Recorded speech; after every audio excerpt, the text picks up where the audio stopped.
배우 정소녀가 과거 자신이 흑인 아이를 임신했었다는 루머에 대해 입을 열었습니다. 방송에서 정소녀는 정말 말도 안 되는 루머 때문에 하차하게 됐다며 방송국에서 왜 저런 여자를 MC로 쓰느냐고 항의 전화가 왔고 하루아침에 MC 교체 사실을 통보받았다고 말했습니다. 이어 알고 보니 내가 대통령의 아이를 가졌다는 소문이었다. 가봉 대통령의 아이를 낳았다는 소문에 내가 뭘 잘못했나라는 생각이 들어 힘들었다며 당시를 회고했습니다. 이에 허참은 내가 항상 같이 방송을 했는데 배부른 적도 없이 어떻게 낳을 수 있나라며 거들었습니다. 참고로 정소녀 루머에 연루된 가봉 대통령 봉고는 1975년 7월 처음 방한합니다. 박정희가 봉고를 국빈으로 초대함. 참고로 봉고는 가봉 대통령에 40년 이상 집권했고 150명이 넘는 자녀들을 가지고 있는 독재자임. 이후 봉고는 3번 더 한국에 오게 됩니다. 당시 우리나라는 제3세력, 아프리카, 아시아 등의 민주주의나 공산주의 국가가 아닌 국가들과 외교적으로 가깝게 지내려는 노력을 하고 있었죠. 그 소문이 사실인지 또 어떻게 해서 그런 악성 루머가 생겼는지 궁금하네요. 정소녀는 삶의 의욕을 잃어버렸고 자신감도 떨어졌다. 세상 사람들 눈에 내가 어떻게 보일까 너무나 두려웠었다면서 누가 던진지도 모르는 이유 없는 돌팔매에 맞아 상당히 힘들게 살아다 모든 것을 다 잃었었다며 힘들었던 속내를 털어놨습니다. 한편 정소녀는 70년대를 풍미한 여배우로 7년간 가족 오락관의 MC 자리를 지키며 많은 사랑을 받았지만 루머 의혹으로 인해 자리를 하차한 바 있습니다. 정소녀 해명을 했지만 그래도 루머를 믿으려고 안 하는 사람들을 제가 어떻게 붙잡고 얘기할 수도 없는 노릇이었다. 지나가면 어떤 사람들은 깜둥이 엄마라고 그랬다. 너무 화가 나서 죽을 것 같았다. 현재까지도 정소녀 루머의 출처는 제대로 드러나지 않습니다. 또한 한국이나 가봉에서도 정소녀의 핏줄이 나타나지 않고요. 가봉 교민들이나 혹은 가봉 권력층에 가까운 사람들, 예를 들어서 1986년부터 가봉 봉고 대통령의 경호실장을 역임한 박상철 등은 정소녀의 흑인 아이 출산설을 전혀 믿지 않습니다.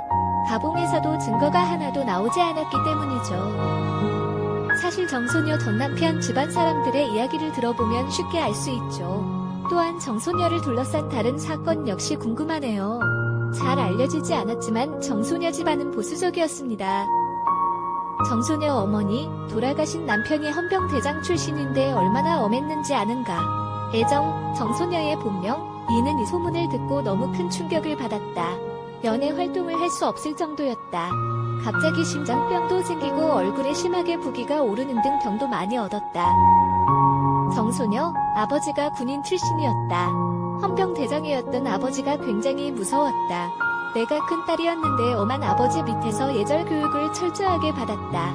회초리로 많이 맞았고 부모님 앞에서 무릎 꿇고 혼난 적도 많았다. 정소녀, 내가 연예인이 될 줄 상상도 못했다.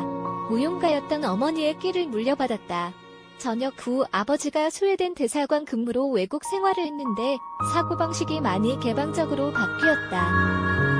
정소녀, 나 같은 행운아도 없을 거다. 데뷔 이래 탄탄대로를 걸었고 CF 출연 후 인지도는 급상승했다. 몸값도 다른 연예인들과 몇 배 타가 났다. 정소녀, 전성기 시절 CF 1회 출연료로 2에서 3천만 원을 받았다. 다른 연예인들이 몇십만 원을 받은 것에 비하며 엄청나게 많은 액수였다. 지금의 돈으로 환산하면 즉시채를 구입할 수 있는 돈이었다. 당시 한 편의 드라마 출연료가 겨우 몇십만 원 하던 시절이었죠. 정소녀, 저도 정확하게 광고 출연료를 따져보지는 않았어요. 한 해 동안 CF 출연료로 3,700만 원 정도 받았던 것 같아요. 요즘 화폐 가치로 따지면 한 80억에서 90억 원이나 된다고 하네요. 덕분에 기네스북에 올랐고 피어리스 화장품 등의 광고도 대박이 났죠. 확실히 정소녀의 광고 출연료는 그 당시 여자 연예인들의 몇 배가 넘었습니다. 정소녀는 왜 이렇게 높은 출연료를 받았을까요? 바로 정소녀가 연기자 출신 최초의 여자 전문 MC 영역을 개척하면서 여자들의 선망의 대상이 되었기 때문입니다. 정소녀, 당시 오락 프로그램 대명사였던 슈슈슈로 진행자 데뷔를 했어요. 제가 자리를 잡은 몇 년 후부터 여성 MC가 속속 등장하기 시작했죠. 저한테는 큰 행운이었어요. 연기도 그렇지만 진행이 적성에 더 잘 맞았거든요. 여자 MC가 되면서 정소녀는 사실상 만능 엔터테이너의 원조가 됩니다. 연기자, MC는 물론 1977년 최병걸과 함께 그 사람을 불러서 가수로도 활동을 했지만 정소녀가 가장 각광을 받는 분야는 진행이었습니다. 정소녀, 당신은 사회자는 무조건 아나운서가 하는 줄 알던 시절이었어요.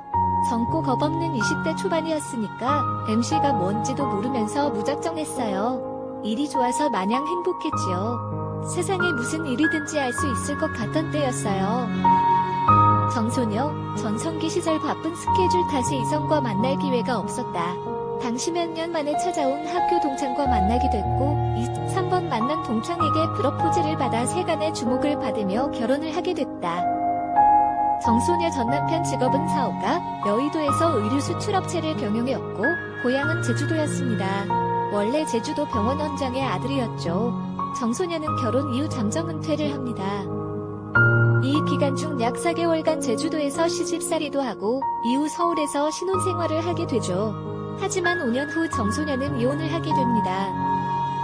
정소녀, 남편이 빚 때문에 외국으로 나가게 됐고 5년 동안 방송 활동을 하며 남편을 기다렸지만 돌아온 것은 남편의 일방적인 이혼 서류였다. 정소녀, 사업에 실패한 남편이 미국으로 건너간 뒤 결국 돌아오지 않았어요. 버림받은 거죠. 많이 힘들었어요. 이후 정소녀는 딸을 키우며 친정 어머니와 함께 살게 됩니다. 세간에는 아직까지 정소녀가 흑인을 출산해 그 남편과 이혼했다고 하는데 그것은 사실과 거리가 멀다. 정소녀는 흑인을 낳지 않았다. 또한 한국에서는 정소녀의 전 시누이가 인터뷰를 하기도 합니다. A씨, 난 정소녀가 흑인 아이를 낳았다는 소문의 시기에 같이 살았다. 정소녀가 흑인을 낳았다면 내가 모를 리가 있겠는가. 개인적으로 정소녀가 오빠와 이혼했기에 이제 나와는 남이다. 하지만 같은 여자로서 30년 넘게 악소문에 시달려온 정소녀가 너무 불쌍하다. A씨, 우리 집안과 연관된 것이라 나도 그런 소문 때문에 힘들었다. 정소녀는 얼마나 힘들었겠는가. 이제 실체도 없는 그 쾌쾌 묵은 소문은 자취를 감춰야 한다. 확실히 이제는 아무런 연관이 없는 전 시누이가 이런 인터뷰를 할 정도라면 정소녀의 결백을 믿어야 할 것 같네요. 그렇다면 정소녀에게 왜 이런 악성 루머가 생긴 걸까요? 아마도 정소녀의 경쟁자 쪽에서 정소녀가 차지했던 여성 전문 MC를 노렸던 것이 아닐까 합니다. 위에서도 언급했던 것처럼 다른 연예인들에 비해 출연료가 수배, 수십 배를 더 받을 수 있는 좋은 이미지 메이킹 자리였기 때문이죠. 당시 정소녀 후임 MC로 들어가기 위하여 굉장한 경쟁이 벌어졌다는 것은 연예계의 공공연한 사실입니다. 그런데 그것보다 더 중요한 것은 아마 당시 권력층의 부패와 성접대 문화에 대하여 반감을 가진 일반 대중들이 정소녀 루머를 너무나 쉽게 믿었던 것이 아닐까 하네요. 결국 루머를 믿은 일부 대중이 방송국에 대한 항해 전화. 가족들이 다 같이 보는 가족 오락관에서 왜 그런 여자를 MC로 쓰냐?